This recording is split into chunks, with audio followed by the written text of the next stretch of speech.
salphaa miti. Sagalee waaqayyoo guddaa ta'e kana mata duree gammachuu guddaa jedhuuntu walii wajjin hin dhageenya.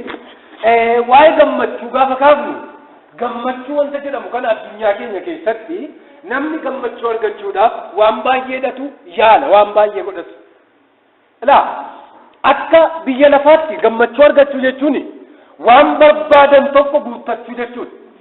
Akka biyya lafaatti gammachuu argachuu yookiin gammachuu argachuu jechuun waan barbaadan tokko guuttachuu. Akka biyya lafaatti gammachuu argachuu jechuun fedhii ofii guutuu taasifachuudha. Rakkachuu dhiisuudha. Dhiphachuu dhiisuudha. Yaaddoo dhiisuudha. Sodaachuu dhiisuudha. Yookaanis wantoonni rakkina yaaddoo dhiphina sodaa kanaaf kana fakkaatan hundumtu jireenya namaa keessatti mul'atu taanaan namni gammadaadha jedhame yaadama akka biyya lafaatti. Rakkinni jira taanaan akka biyya lafaatti gammachuun hin jiru. Lolamuun jira taanaan akka biyya lafaatti gammachuun hin jiru.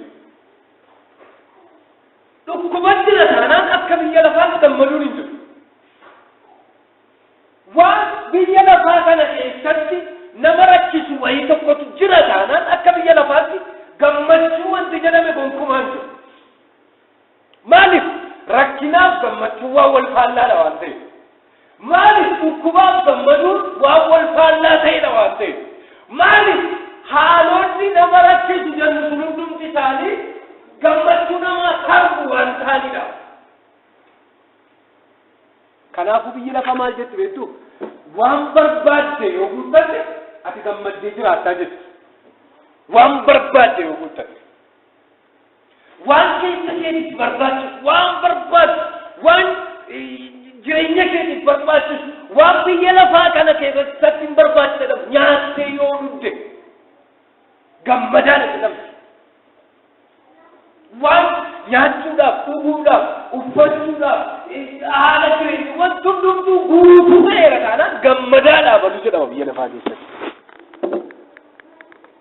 Yaadame waa'ee gammachuu kana yaadaa. Guyyaa guyyaatti jireenya keenya keessatti wantoonni nu mudatan baay'eetu jira. Haalota nu mudatan sana hundumaa keessatti ta'aati of ilaalaa. Namoonni biyya lafaa kana keessa yeroo jiraatan gammachuu jettee safarattuu biyya lafaatiin gammachuu kaa'ame kana yeroo hammamiitiif gammaduu danda'u. Guyyaa keessatti namni waan isa gammachiisurra parsantii 75 ol warri qorattoota xiinsammuu akka ibsanitti wanti isa mudatu waan isa hin gammachiisneedha jedhaniiti. Guyyaa tokko keessatti nama wantoota isa gammachiisurra wantoota isa gaddisiisan yookiin isa hin gammachiisnetu parsantaa guddaadha harka 3 mudataa jira. Biyya lafaa kana keessa namoonni gaafa jiraatan haalota biyya lafaarraa guuttachuudhaaf bu'aa bahii baay'ee gaafa isaan mudatu bu'aa bahii sana keessatti gammaduu hin danda'an. Maaliif? Ganaa hin guunneef waan ta'edha. Har'a garoon gammachiisa kanarraa adda ta'e ni isinitti himu.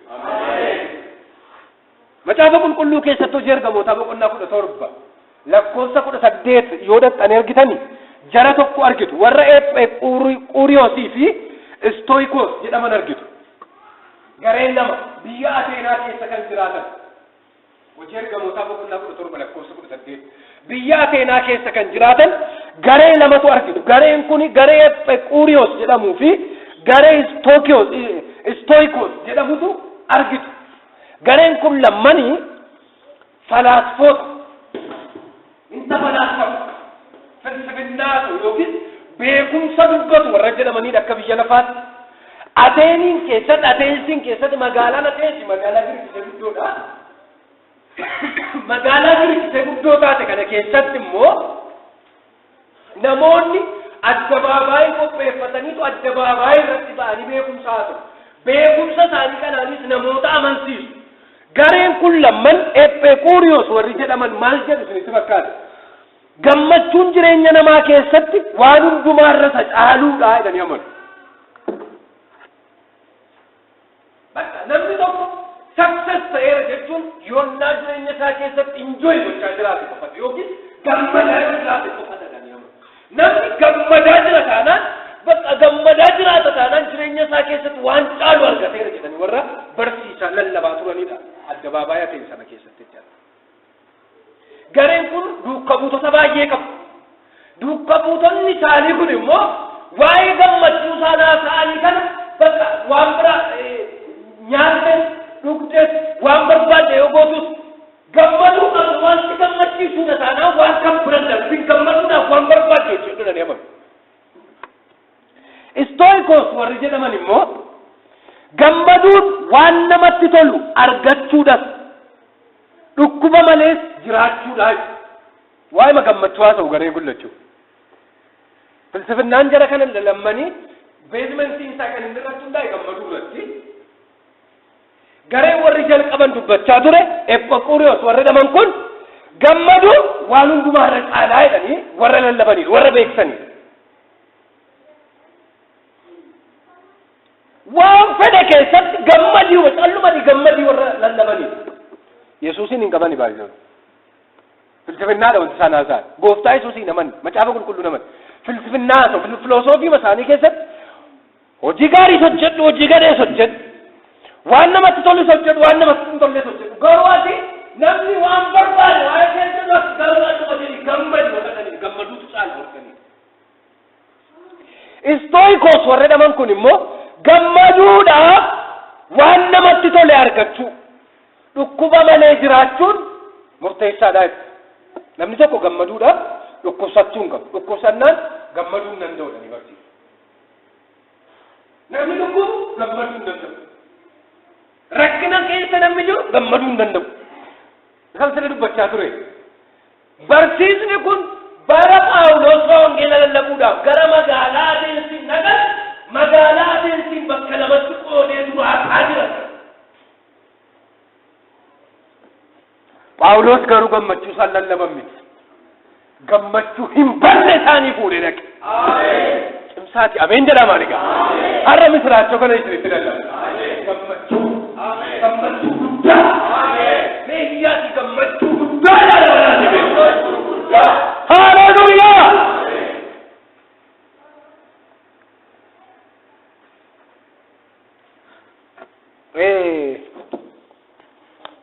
Gammachuun maanni yoonaan jettanii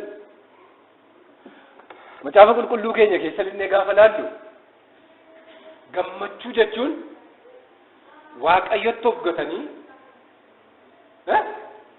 guutummaa guutuutti jireenya ofii waaqayyotti kennatanii jiraachuudha. Ilaa jireenya itti dhiphisu haala natti ulfaata jettu rakkoo kee dhukkuba kee waan sana qaba jettee yaaddu hundumaa gaafa dhiistee isa ilaaluu isa dhaga'uu dhiisteetu waaqayyotti of gattu jireenyi kee gammadaa ta'a. Ameen. Gammaduu jechuun waaqayyotti of gattu. Ilaa gammaduun waan nuun hojjennu keessaa bu'aa argamu osoo hin taane waaqayyotti of gatuu qofa waaqayyotti hirkachuu qofa bu'aa argamu. Mee ameen jedhame. Haleluuyaa. Mee waa'ee gammachuu kanan gabaabse qabxii muraasa dubbadha.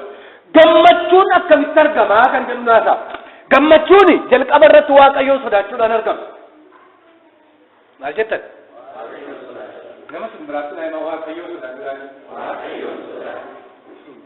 Jechi kun biyya keenyatti ittiin wal doorsisuudhaaf miti. Namni keenya yeroo waa ta'u yeroo namni waan ta'e ta'u yeroo wal lolu yeroo maal ilaa waaqayyoon sodaadhu waliin jedha. Waaqayyoon sodaachuun jireenya. Mee ameen jedhame. Waaqayyoon sodaachuun jireenya. Nama simbiraanaa yaadachiisa waaqayyoon sodaadhu jedhanii. Dabalaatti maa waaqayyoon sodaadhu jedhanii. Macaafa qulqulluu keessatti macaafa fakkeenyaa boqonnaa 9 lakkoofsa 10 nan dubbisa. Macaafa fakkeenyaa boqonnaa 9 lakkoofsa 10 kan jiru nan dubbisa. Akkas jedha. Waaqayyoon sodaachuun jalqaba ogummaati. Isa qulqulluu sana beekuun hubannaadha. Mee ameen jedhame. Isa qulqulluu sana beekuun hubannaadha. Ogummaan kuni guyyoota jireenya keetii hin baay'ifti. Ila dhaggeeffadha. Ogummaan kun ogummaan inni qabu. Meenatti maa ogummaan inni qabu? Na wajjin jirtu miti? Waaqayyoon sodaachuu. Waaqayyoon sodaachuu. Ogummaan kun guyyoota jireenya keetiin baay'ifti. Bara jireenya kees ittiin dabal. Mee cimsaati ameen. Ila waaqayyoon sodaachuu. Akkuma kana macaafa fakkeenyaa boqonnaa tokko lakkoofsa 7 irra soodattan waa'ee waaqayyoon sodaachuun jalqaba ogummaati. Macaafa fakkeenyaa boqonnaa 8 lakkoofsa 13 irraas yoo dubbistan macaafa lallabaa boqonnaa 12 lakkoofsa 13 irraas akkuma kan argattu faarsaa 111 lakkoofsa 10 irraas akkuma kanatti waa'ee waaqayyoon sodaachuu dubbata. Waaqayyoon sodaachuun jalqaba ogummaati. Ogummaan immoo bara jireenya namaaf dheeressiti, namaaf dabalti. Guyyoota jireenya keetii sana sii baay'ifti. Ila dhaggeeffadhaa. Namni gaafa gammachuu dhabu gaddi gaafatti ammaasu abdii kutannaatti gala. Abdii kutannaan immoo jireenya namaa keessatti hudhaadha. Kitaabni qulqulluun akka jirutti namni yeroo abdii dhabu jireenya isaa dhabuu jalqaba. Waan nama dhibu keessatti addunyaa kana keessatti namoonni umuriin isaanii baay'ee gabaabbatu warra kamidha yoo jettan warra abdii hin qabnedha, warra abdii kutatanidha, warra abdii jireenya isaanii keessatti hin qabnedha. Warri abdii hin qabne yeroo hundumaa kufoodha. Warri abdii hin qabne yeroo hundumaa saaxilamoodha. Dhukkubaafis haa ta'u, rakkinaafis haa ta'u, du'aafis haa ta'u, waan gara garaaf saaxilamoodha. Warri abdii qaban garuu barri jireenya isaanii dheeraadha. Isaan kun warra waaqayyoon sodaatanii. Maaliif isinitti fakkaata? Yeroo hundumaa sodaa waaqayyoo qabu waan ta'eef gammadanii jiraatu. Waaqayyoon sodaannaan gammaddee jiraatti. Sodaan waaqayyoo si keessa jira taanaan gammadaa jiraatti. Waan isin dhibu wanti nyaatamu yoo jiraate hin jiru yoo ta'e, wanti ittiin jiraatamu yoo jiraate hin jiru yoo ta'e, haalonni mijatanii yoo ta'e hin mijanne yoo ta'e, waan isin dhibu keessatti ni jiraatu. Waaqayyoon sodaatanii taanaan barri jireenya keessanii bara gammachuu. Ati amin jedha. Haala gabaaseen barumsa dubbachaa jiru. Ila na dhaggeeffadhaa waaqayyoo ergaasii qaba. Sodaa waaqayyoo qabda taanaan barri kee bara gammachuutiin jedhe. Wanti dhibu namnichi bira hin jiraatin yoo jira jiraatu. Ollaan si haa tabaabbaru sun tabaabbarin. Firri keetis tabaru sun raatu. Namni ati abdatu hundumtu yaada isaa sirraa geeddaratu qophaa keessa hin dhaabbatu. Sodaa waaqayyoo qabaatu. Yeroo maaltu ta'a beektaa? Waaqayyoo bara kee dheeressuu jalqaba. Waaqayyoo gammachuudhaan mana keetti ol galuu jalqaba. Hallelujah.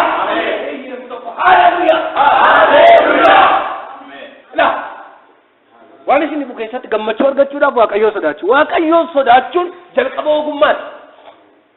Namni sodaa waaqayyoo qaba taanaan birrachamaan jira maaliin isaa beeku inni waaqayyoon sodaa qabatee waan sodaatu qabu. Waaqayyoon waan sodaatu immoo jireenya isaa keessatti waan waaqayyoon duratti isa yeellaasu sun godhu. Waan waaqayyoon duratti akka inni birratu akka inni sodaatu godhu. Kana jechuun waaqayyoon hirkatee jira. Waaqayyoon of kennee jira jechuudha. Sodaa waaqayyoo qabaachuu jechuun waaqayyoon of kennuudha.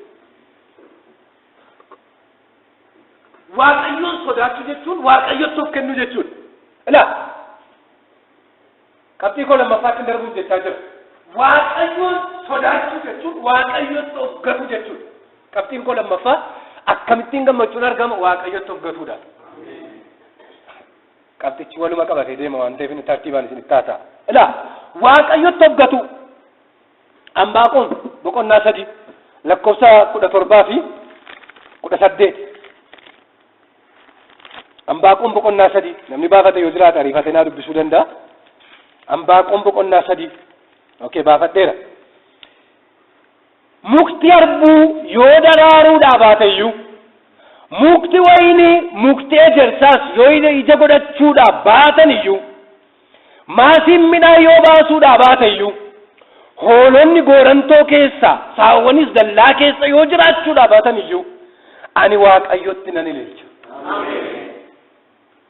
Waaqayyo isa na fayyisutti nan gammada. Ameen. Waaqayyotti maalin ta'a?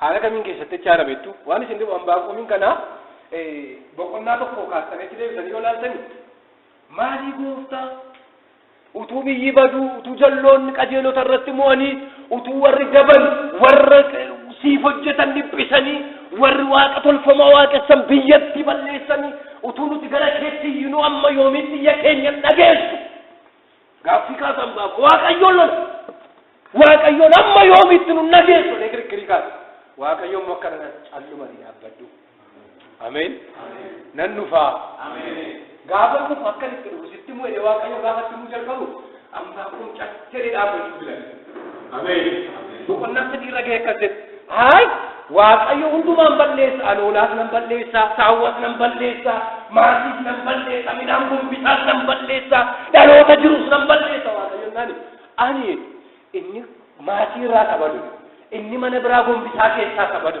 isheen dallaa keessattu sabadu isheen goorantoo keessatti naannoo galfattee sabadu hundumtuu yoo badayyu waaqayyo sin gammadu ameen kanaaf waaqayyo tokko baradu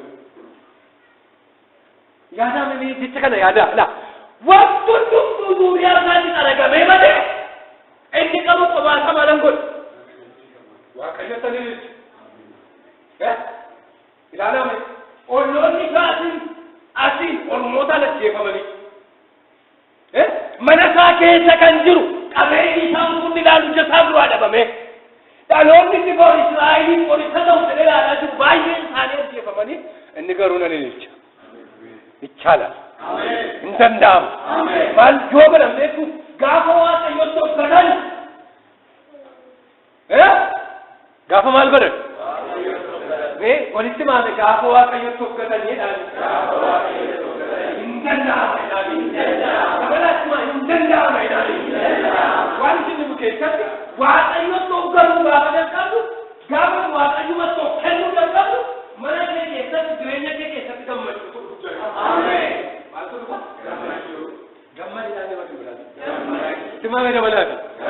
gammadeedhaani waan isin dhibu sodaa waaqaatti yoo taanaan waaqayyotti hojjetu jira waaqayyoon sodaachuun jiraanna waaqayyumatti hojjetu jira ila waaqayyuma kanatti waa'ee koo waa'ee mana koo waa'ee jireenya koo waa'ee ijoollee koo waa'ee maatii koo waa'ee fira koo ichuu keessaa ba'aniitu isumatti hojjetu jira gaafa isatti hojjetu maaltu ta'a hundumatu wal qixxaachuu jalqaba inni badeera jettee ilaalte guutuu jalqaba inni dhumeera jettee ati ilaalaa jirtu sun bakka qabachuu jalqaba gogeera jettee inni dambiitti kutate lalisuu jalqaba du'eera jettee inni tawwaaluudhaaf baattee deemaa jirtu ka'ee deemuu jalqaba yoom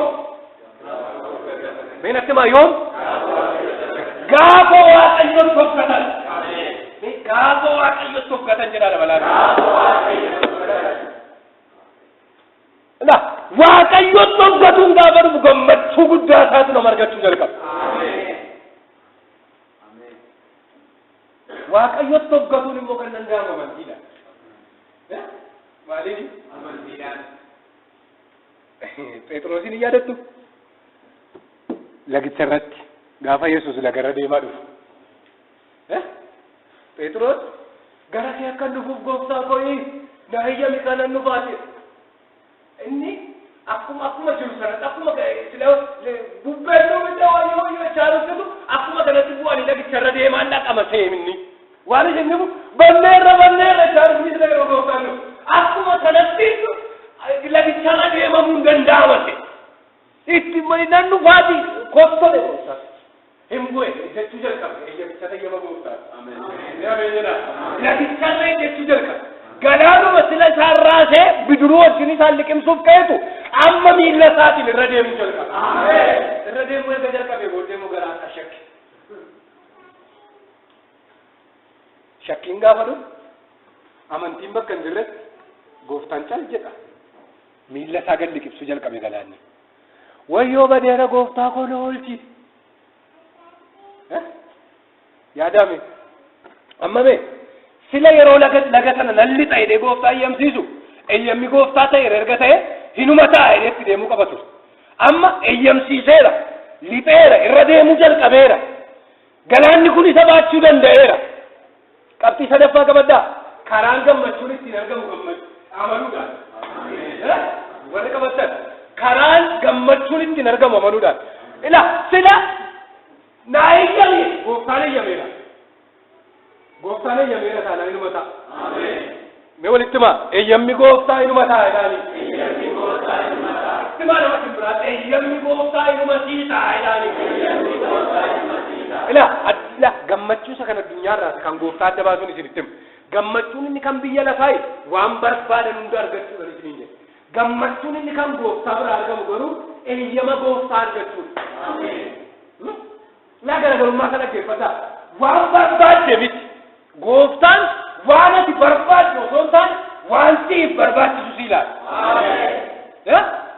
Isa barbaadde sana argachuu dhiisuu dandeessu. Isa gooftaan siif eeyyame garuu numa argata. Isa yaadde sana bira ga'uu dhiisuu dandeessu. Isa gooftaan si yaade bira garuu inuma geessa. Yaadi gooftaa immoo yaada nagaati. Mee ameen jedhame. Yaadi gooftaa mee yaada nagaati. Ila dhaggeeffadhaa. Phexros sila lagicha gaafanitu eeyyama gooftaa gaafate. Eeyyamni gooftaa ta'eera bakka. Gooftaan al tokko eeyyameera. Jechi gooftaan al tokko dubbate immoo jecha bara baraati. Lagicha irra tarkaanfachuutti ka'e. Hindee gooftaa badeera jedhee iyyuu jalqabe. Miila kaafatti jalqabe bishaan garaa isaatti shakkii waan gadi. Gooftaan naqee harka isaa qabe amani. Shakkii. Amani. Namatti hin biraatiin amani jedhaani. Gooftaan jedhaani. Eeyyama isaatii raawwataadhaan. Amani jedhaani dabalaan. Gooftaan eeyyama isaatii raawwataa jedhaani. Eeyyama kee miti, yaada kee miti, sagantaa kee miti. Sagantaa inni gooftaan waa'ee kee jalqaba kaa'e inuma sii raawwata. Gammachuun amanuudhaan argama. Saba Israa'eliin yaadadha yeroo waa'ee lagaa kana kaasu. Galaana diimaa bira gaafa gaara sana Israa'el guutummaan isaa hin iyye. Museedhaan Musee nu balleessuu nu bidde nu fixuu nu bidde laga mana ga'u fuuldura keenya nutti nu beeksisa karaa isaa nu hojjite laga baraa keessatti lafee keenya illee akka awwaalamne gochuuf awwaalanuu dhoowwuudhaaf iddoo kana nu fiddeedhaan. Maalan godhaa gooftaa jedhe. Maaltu sirkana ulee qalloo kanan harkaadha dhimse. Ulettiin isee kaleessa boofa taatee Faraa'ooniin naasisteedha. Isee kaleessa laga xuxxee galaana dhiigatti jijjiirteedha. Isee kaleessa mana Faraa'oon keessatti dinqii garagaraa hojjettee Faraa'ooniif mootota Faraa'ooniin faana hojjetan raasaa turteedha ulettiin. Waan isin dhibu ulee Musee sana ulee salphaan seenaa. Ulettiin jalqabuma Museen gaafa Waaqayyoon anoo waan qoyidhamaadhama anoo waan tokko dandeettiin qabu jennaan mee uletti bobaasee jala kaa'e jennaan bobaasaa jala gaafa kaa'u harki isaa kun kotteessitee ishee hambisteedha ulettiin. Ulettiin ulee Waaqayyoo dhimma irraa qabuutu. Ameen jedhame. Ulettiin ulee Waaqayyoo ittiin hojii hojjechaa ture. Waan isin dhibu erga Musee harkaa baatee sadatti beektu ulettiin Haarooniif kennamteetu Haaroon ilkatti ulee seelattee lalisee sanaa dhate. Ulee Waaqayyoo wajjin amma dhumaatti hojii hojjete. Ameen jedhame. Maqaa Yesuusiin Waaqayyo hamma dhumaatti si wajjin hojjetu. Ulettii kana narkale uleedha. Mee ulettii dhuma sirkartu kana ol fuudhiiti galaanichatti rukutee. Amantiidhaan ala taati yaada sana maatii yaada. Galaana diimaa kan isaan bira jiran. Laga xiqqoo seemiti. Laguma xinnoo tokko miti. Galaana diimaa yaadaa galaana mana ga'u. Galaana diimaa uleedhaan rukuti. Namni akka namaatti yoo yaade dhuguma iyya Israa'elootaa sirriitti. Maaliif hin danda'amu? Galaana diimaa markabaan ce'uudhaafuu guyyaa namatti lakkaa'a. Galaana diimaa jechuun galaana guddaadha. Addunyaa kana keessa galaanota jiran gurguddaa keessaa isa tokkodha. Galaana guddaa kanatu uleedhaan nari'edha Waaqayyo. Hin danda'amu. Museen ulee isaa ol kaasee gaafa inni galaanicha dha'u galaanni sila lafa kanarraa fatee ciisaa jiru sassaabamee gara tokkotti walitti qabame. Ameen jedha. Galaanni inni kaan galchite inni kaan olchite gidduu kana karaatu argama. Waan isin dhibu Museetu amane jalqaba. Amanuu Musee qofa miti. Israa'elootumtu amantiin qaban otoo ta'e isaatii sana galaanichatti lixamu. silala bishaanatu laaltanii ammatuma isin keessanii laaltanii sassaabame lixaa yoo jedhame amantii malee lixamu. Isaanis namni gaafa isaan ce'ani erga isaan ce'anii booddee warri Fara'oonis dhufanii matti duudan. Garaagarummaan Israa'eliif isaanii maal ture beektu? Amantii. Israa'el amantiidhaan lixan. Warri kun garuu amantii malee lixan. Warri Gibsi kan isaan galaanichatti nammani amantii malee yaaduma namummaatiin Israa'eloota qabne biyya keenyatti deebisna sagantaa jedhu. Kana jechuun sagantaa amantii hin qabneen lixan. Warri sun garuu amantiidhaan lixan. Amantiin maal godhe beektu? Gidduu isaaniitti garaagarummaa godhe. Ameen jedhame. Lagicha gaafa ce'anii seera boqonnaa 15. Israa'eloonni maal gochuu jalqaban beektu gammadanii? Maal gochuu jalqaban? Faarfachuu jalqaban. Ilaa nadagaa. Amantiin jira taanaan faarfannaatu jira. Faarfannaan immoo mallattoo gammachuuti. Amantiin jira taanaan illee jira. Illee immoo mallattoo gammachuuti. Amantiin jira taanaan yeroo kamiyyuu boo'icha hidhii dhuutuu gadduu miti kan jiru. Yeroo kamiyyuu gammachuutu jira. Amantiin jira taanaan. Amantiin jira taanaan sodaa miti kan jiru. Birrannaa miti kan jiru. Har'a misiraachoon isinitti dubbadha. Gammachuu guddaa. Waan isin dhibu kutaa macaafa qulqulluun jalqaba irratti dubbise keessatti Waaqayyo Maariyaamitti lakka waan dubbateera. Ergamaa isaa ergee. Ergamaan Waaqayyoo gaafa dhaqeetti in ulfooftaa ilma deessaatti jedhameera. Luqaas boqonnaa 2 gaafa laaltanii namni hundumtuu Israa'el keessatti baranni lakkaa'amuu dabarichi. Israa'eloonni lakkaa'amu. Bara lakkoofsaa ture. Bara isaan lakkaa'aman kana lakkaa'amuudhaaf Galiilaadhaa ba'anii Yoosefiif Maariyaam gara Beetelehemitti gadi bu'an. Beetelehemiin gaafa dhaqan iddoo sana namoonni baay'een biyya adda addaa irraa lakkaa'amuudhaaf gara Beetelehemitti gadi bu'anii jiru. Beetelehemitti sababni lakkaa'amuuf isaan deeman maal isinitti fakkaata? Beetelehem mandara Yihuudaati. Galiilaan immoo kan Yihuudotaa miti. Yoosef nama Yihuudaa ta'etu jirutu mandara warra Galiilaatti galee jira. Kanaafuu Galiilaadhaa ba'ee lafatti lakkaa'amuu qabu qomoo isaa keessa maatii isaa keessa dhaquu qaba gara Yihuudaa. Yihuudaa deeme Yoosef. Mandara Yihuudaa deeme. Beetelehemiin gaafa gaan nama baay'ee waan jiruuf keessummootaan qabamtee waan jirtuuf magaalattiin Maariyaamiif Yoosefiif bakki hin argamne. Yoosefi kaadhimaa Maariyaamiiti. Garuu yeroo sana maal jedhee galmaa'uu dhaqe beektu? Abbaa manaadhaa jedhee galmaa'uu dhaqe. Yeroo abbaa manaa hin taane. Amma isheen mateen gafaa deessutti jedhamu. Jedhee macaan. Abbaa manaa miti. Kaadhimaadha yeroo sana. Hinnati iddoo sana erga ga'anii booda lakkoofsi uummataa geggeeffamaa jira. Uummata bal'aan lakkaa'amaa jira. Maariyaamiin achitti miixuun qabame. Laame. Inni isheen garaatti baaste. Misiraachoo dhageesseetti isheen. Waan nama dhibu keessatti Yoosef iyyuu misiraachoo dhaga'eera. Yoosefiif Maariyaam irraa kan hafe namni biraan wanticha dhaga'e hin jiru. Gurri namoota biraa misiraachoo sanatti duubaadha. Saabeen garuu maal akka ta'e hin beeku. Zakkaariyaas arrabisaa yoo hidhame iyyuu caafiisaa waa beeka garuu maal akka ta'e hiikasaa hin beeku. Booda Maariyaam Beetelehemitti bakka ciisan dhabanii labisaan itti galanii jiran dallaa horii keessa ture. Dallaa horii kana keessattidha kan isheen deesse. Ishee achi miixuu qabee jira.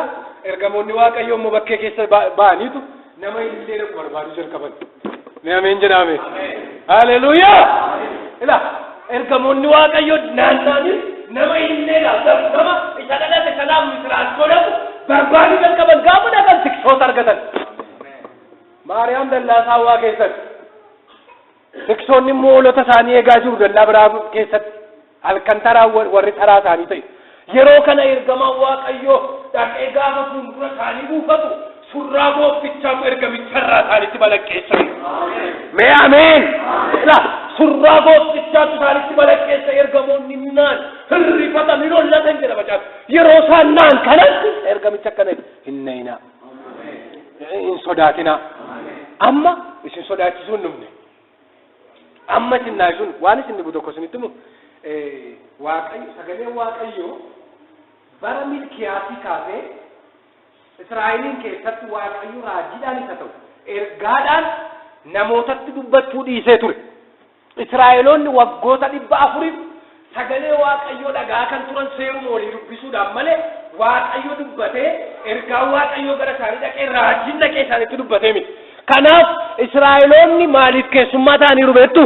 Waaqayyoon dhaga'uudhaaf keessummaa ta'anii jiru yeroo gooftaan dhalate. Yeroo mootonni warra Roomaa biyyicha bitan yeroo Fariisota Saaduqoota maal jedhamanii seera hiikuu keessatti hiikkata seeraa keessatti Israa'eloonni bakka 5 walitti qoodamanii jiranii. Amantiin Judaayizimii jedhamu Israa'eloota amantii tokkicha kan ture bakka 5 walitti caccabee jira doktiriinaan akkuma waldaa kiristaanaa bara kanaa jechaadha. Caccabee jira doktiriinii adda addaatiin. Inni tokko du'aa ka'uun hin jiru. Inni tokko du'aa ka'uu jira. Inni tokko seerri kun ishee barreeffamte ala waan biraan ittiin dabalamu. Inni kan biraan immoo waan biraadha. Akka kanatti yeroo isaan wal qoqqoodan kanatu ergaa waaqayyoo tiksoota bira dhaqe. Luboota bira dhaqe. Fariisota bira dhaqe. Saaduqoota bira dhaqe. Warra seera barsiisan bira dhaqe. Warra dhokatan jallaa horii eegaa jiran bira dhaqe hin jedhe. Maqaa gooftaa Yesuusiin misiraachoon gara keanu. Isaan sun eessa rubeettu mana qulqullummaa keessa iddoo sagadaa qopheeffatanii bakka qabatanii jiru. Warri mootota jedhamanoo Israa'eloota lakkaa'uudhaaf barcuma kaa'atanii qophaa'anii jiru. Biyyicha keessatti warri eegaman baay'eetu jira. Waraanni kan isaan eegu baay'ee jira. Gurguddoota jedhamanii kan sodaataman baay'ee jira. Garuu ergaa waaqayyoo gara sana miti. Ameen jedhaa. Ergamaa waaqayyoo eessa rabeettu dallaa horii keessa. Eeyyaa gameen jedhaman. Maaliif seetan? Isaan sun warra gurguddaa jedhaman tachi jira. Gammachuun biyya lafaa garuu dallaa horii keessan. Tiksoota sana bira wanti isaan dhaqaniif gammachuu biyya lafaatu tiksoota sana bira dhufeessan. Gammachuu guddaa, gammachuu jiran, gammachuu hin darbin, gammachuu bara baraa isa namootaaf ta'utu gammachuu kee dallaa horii keessa ture. Mee'amee? Yeroo kana tarii tiksoota sana bakka buutan yoo filaaltan dingatuma waa'ee ergamaa seera keessatti saxaafame dhageessan malee waan dhageenye dukkana keessa ifa dhufee nama dura dhaabbatu kanaan dura yeroo Samsoon dura dhaabbatu maatii Samsoon dura dhaqee Musee takka itti gaafisa keessaan mul'ate isa jedhamutu isinitti himame malee waan dhageenye gaafa inni dhufee kataa'u malee fuula keessan dhaabbatu yaadaan naasuun akkam akka nama godhu. Ergamichi garuu akka jedhin sodaatina. Misiraachoon fidee dhufu. Gammachuu guddaa. Biyya lafaatiif kan ta'u. Nama hundumaa kan ta'u. Hajjiisaan biyya lafaa ammatiin gidduutti dhalateera. Isa dadhabee argatu mallattoo isaa immoo carqiidhaan maramee dallaa horii keessa jira. Mee ameen jedhama. Ilaa gammachuu keetu dhalatee hin jedhu. Duri gammachuun waan hojjetamurraa bu'aa argamu akka ta'e beeka biyyi lafa. Amma garuu maal ta'e beektu gammachuudhuma dhalate. Inni dhalate kun Masiidha. Inni dhalate kun Fayyisaadha. Inni dhalate kun Yesuusi. Olkaanu? Masiidha ni dhalate. Haleluuyaa!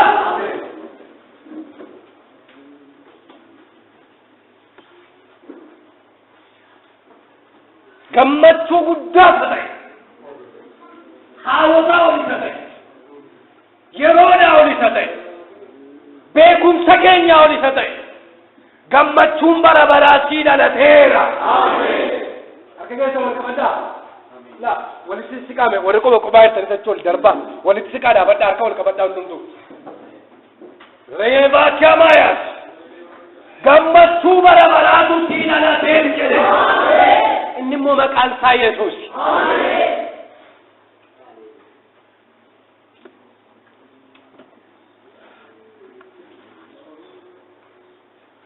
Ansitan gammada,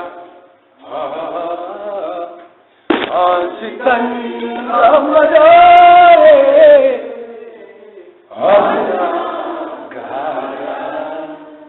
ansitan gammada, ansitan gammada, asina gammada daame asittan gammada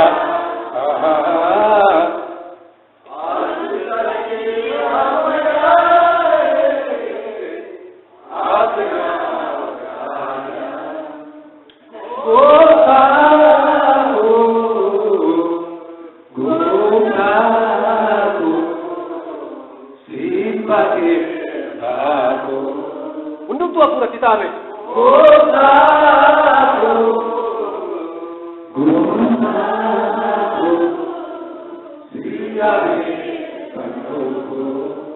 Ansitan gamada, ansitan gamada, hatina gada, ansitan gamada. Asitan gamada adina gada gopako abako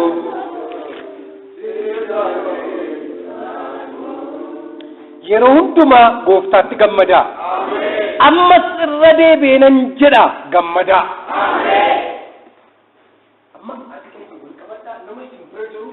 Waisa amma akkanni afuun isaa gooftaa kana irratti hoggatu kadhadhaaf leebaas homaaya gabaabsinee yeroo gabaabaa tokko wajjiniin kadhanna Waaqayyo sa'aatii kanatti waan gaarii ta'e gidduu keenyatti hojjeta.